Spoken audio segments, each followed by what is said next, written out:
Sa number 10, una kita na sa balita nga makagulutom. Ikay balo ka mo bala nga miara na sang authentic Bacolod chicken inasal sa seafood capital sang Silay City. Yaring report. May sulugaton ka sa airport nga nahidlaw magkaon sa mga seafood gikan sa Barangay Balaring, ang seafood capital sang Silay City. Kag nagapanamkon man sa authentic nga chicken inasal sa Bacolod. Ini ang sabat sa problema mo. Sa Balaring, naghugpong ang Micaelas, kag ang Nenas equals Nenas D. Sarang sa gihapon matilawan, ang nanari-sari nga mga seafood nga putahe pareho sa pasayan, lukos, isda, pati na kinilaw. Pero pwede man makakinamot kaon sa paborito mga petsopak o kung paas ang manok nga inasal Bacolod style. Istorya sa tag-iya nga si Di Sacro, ang Micaelas ang isa ka espesyal nga lugar para sa ilang nga pamilya kag suki na diri sila sa pila ka tuig na.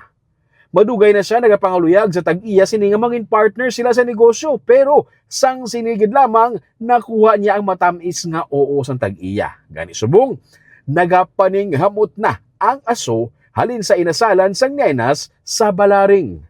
So, nakapadesisyon gid sa akon because I have very good memories sa ini nga lugar because ang papa ko dili kami pamilya kaon, family sila ni mama. So, namian gid sa isang food until nga napass away na si papa ko. So, ka-close gid ni sa akon sa ini nga lugar personally.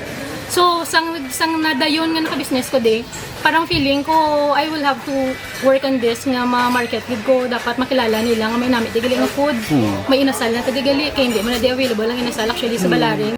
Si Di ang ikaapat ng henerasyon sa mga original nga manok inasal sa Bacolod, kag napasa pa sa iya ang legasiya sang iya amay sang sikreto sa manamit nga inasal nga manok. Si lola ko si Nena, papa ko is the eldest son.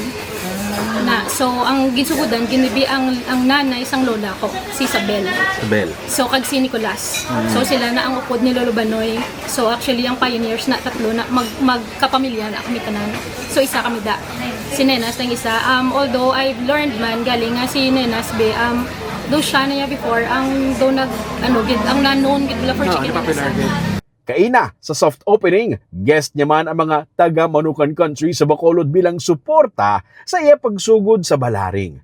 Plano ni Di nga himuon ini nga one-stop shop para makakaon sila sang in-demand nga seafood. Makapasabor pa sang Bacolod chicken inasal. May remembrance pa nga mabakal halin diri. Para kay Di, ang pag-upod sang in-demand nga seafood sang Balaring sa Silay, kagang all-time favorite nga Bacolod chicken inasal ang parehos lang nga natilawan mo ang best of both worlds.